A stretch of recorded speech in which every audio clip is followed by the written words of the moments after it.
Hello guys, do you have a KitchenAid dishwasher that is flashing the service light 4 times on, then pauses and then 4 times on again? My dishwasher looks something like this, and it's not responding to any of the buttons you press. But if this light is flashing and it says clean, and it's also is flashing too 4 times on a row, and then stops for a moment and then flashes again, and will be this on and on and on and on. I'm gonna tell you and I'm gonna show you what I did on mine to fix it, and maybe it's the same thing on yours. So first of all, you have to remove the dishwasher from where it's installed. This is how it looks when it's removed. It has something to do with the pump, those 4 flashes. Now, best thing to do is to tilt this down. This is the problem. I mean, at least on particular on mine. This is the drain pump. So I'm gonna bring a screwdriver, and you have to take this cover off first. So you pop this cover off. I'm not sure I'm gonna be able to do it because with one hand I have to hold the phone, with the other one to pop the cover. So it has these 2 plastic clips on this side, and could be another one here. Okay, so now after the cover is off, you take a Torx screwdriver. I don't know what number is this, but it's a pretty small one. It has 2 screws. One is here on this side. After you remove this one, then you go here and you move this one, and then pull this out. Just don't drop the screws like I did. I dropped one. Now you have to be very careful with these connections. You have to remove them. Now you have to pry on this and then push this out. You can put your fingers in here. Okay, one is off. Now I'm gonna remove this one. There is no way you would put this wrong when you put them back, because they are not the same. They're a little different. Okay, then you just pull this board out. Nice and easy. Comes off. What I found on mine, these connections here were oxidated. If you see especially this one right here, and right here as well. Usually this is where there is a problem, but you could try clean up these two.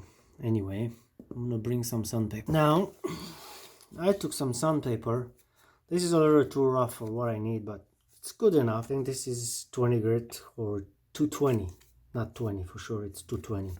Anyway, you could go even with 320, 400 or so, and just gently scratch this contact pins off.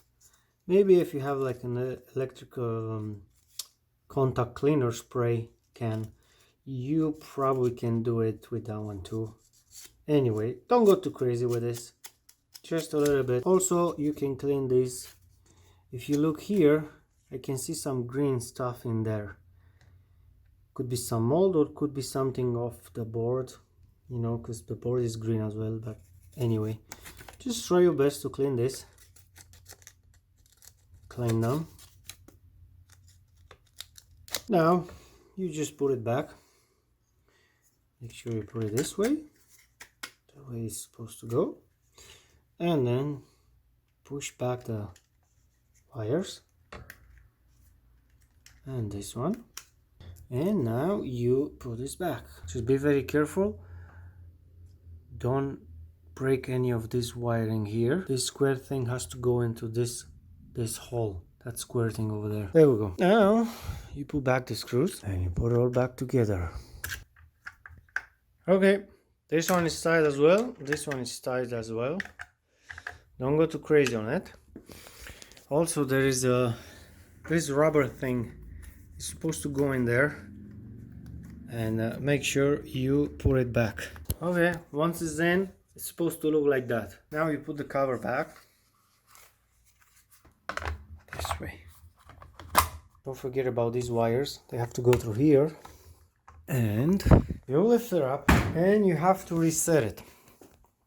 I cannot show you how to reset it because mine is not plugged right now and I don't want to plug it again because it's hardwired. Anyway, all you have to do, if I'm not totally wrong, but I might be wrong, but I did it and I just forgot exactly. But if you guys go online and read exactly how you're supposed to clear the service error. So you have to press start from what I remember, and then you have to press 3 of the buttons, any buttons aside of the start or cancel. I press this one, these 3 ones, and you have to do it in sequence. So it's 1 2 3 1 2 3 1 2 3 3 times, and you have to do it in sequence, and it should clear the code and your dishwasher should be good to work. And that's another reason for your wife or your girlfriend or your boyfriend to hate me for showing you how to fix your dishwasher and not needing to buy a new one. Have fun.